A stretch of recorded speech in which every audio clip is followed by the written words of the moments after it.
Eu acho que eu me empolguei com esse negócio de fazer trabalho escolar.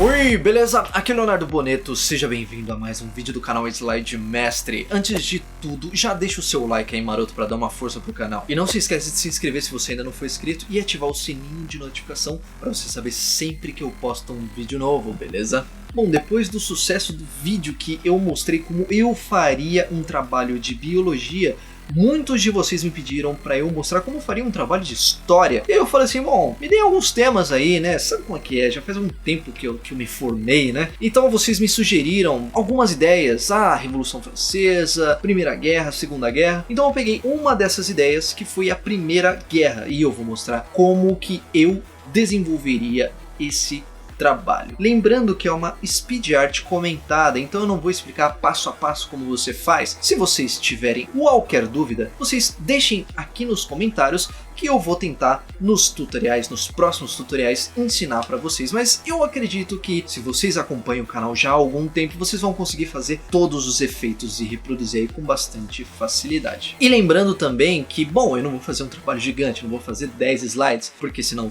levaria bastante tempo. Então eu vou fazer ali talvez 2 ou 3 slides um pouco mais trabalhados, e aí vocês já podem ter uma ideia, né, para vocês sacarem como que vocês podem usar de referência para desenvolver os seus também, beleza? Então, sem mais delongas, se liga aí nesse speed art comentado. Bora lá então. Importante começar dizendo para vocês que eu só gravei praticamente os finalmentes, digamos assim, desse trabalho de história. Isso porque o grosso mesmo eu já tinha desenvolvido todo no Photoshop. Aí nesse caso, por exemplo, eu peguei a imagem de um avião da época da Primeira Guerra, né? E estava recortando manualmente usando uma ferramenta do Photoshop chamada Pen Tool. Aí vocês me perguntam, pô Boneto, então você não usou só o PowerPoint nesse trabalho?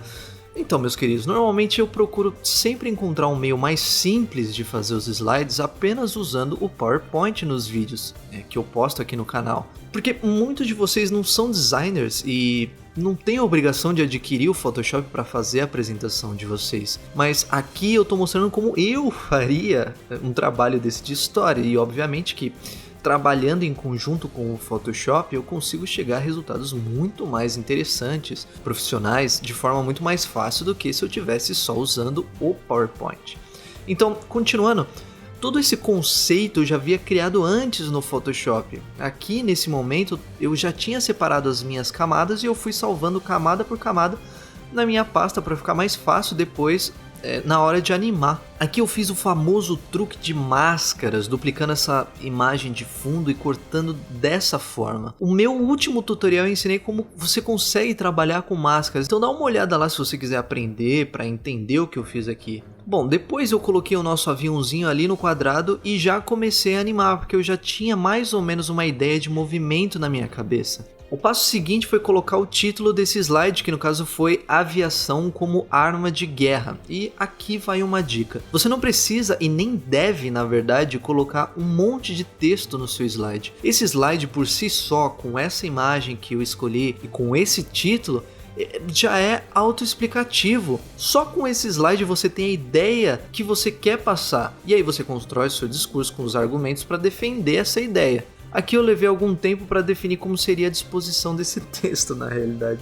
Esse outro slide, como você viu, eu também já tinha montado no Photoshop e novamente eu precisei ir salvando camada por camada para depois jogar lá no PowerPoint. A diferença é que aqui eu mostrei que é possível você fazer esse quadrado vazado só usando o PowerPoint através da técnica de combinação de formas, que é bem bacana e te abre infinitas possibilidades de trabalhar também. Se vocês tiverem interesse em aprender essa técnica, deixa aqui nos comentários que eu ensino num próximo tutorial, beleza? Nesse slide a ideia foi mostrar principalmente os personagens dessa Primeira Guerra Mundial, ou seja, os países que formavam os aliados e aqueles que formavam a Tríplice Entente. Óbvio que esse slide não poderia faltar, né? E eu pensei em mostrar ali no mapa europeu onde estava localizado geograficamente cada um desses personagens, além de mostrar a bandeira de cada um deles na época. As cores eu escolhi também para você conseguir distinguir um grupo do outro no mapa. E eu também fiz uma animação para mostrar as bandeiras saindo do seu respectivo país. Por fim, eu fiz uma espécie de capa, onde ficariam teoricamente o nome dos alunos do grupo, além do tema geral do trabalho, que nesse caso é a Primeira Guerra Mundial. Eu encontrei a imagem desse soldado no Google e me deu um certo trabalho para conseguir recortar e deixá-la num tom de cor próximo do plano de fundo. Uma coisa importante que eu não comentei é por que eu escolhi essas cores para esse trabalho. Normalmente, quando a gente pensa em história, subconscientemente a gente já associa a textos antigos, materiais que sobreviveram por milhares de anos, etc.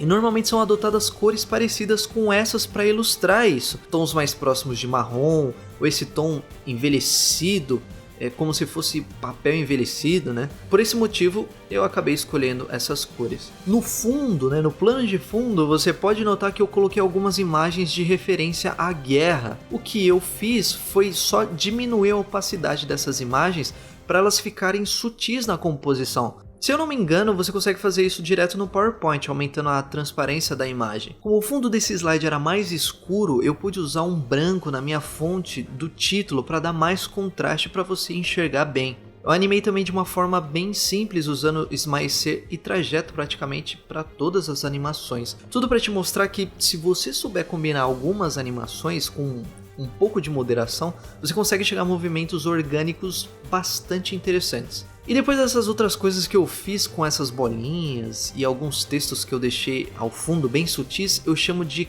cacos artísticos.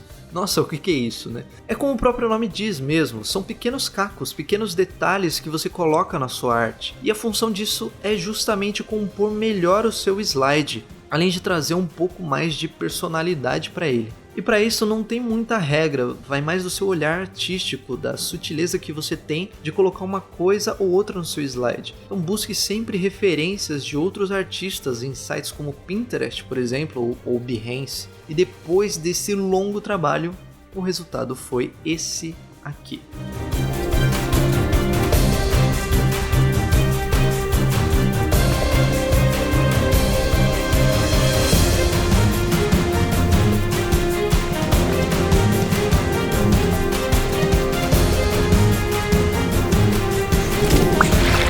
Então é isso, se você gostou desse vídeo, clique em gostei, se inscreva no canal, ajude-o a crescer. Compartilha com todos os seus amigos também, vai. Não guarda a informação só pra você, compartilha aí, ajuda o canal também. Me siga em todas as redes sociais pra ficar sempre atualizado de tudo o que eu posto. Valeu e até mais.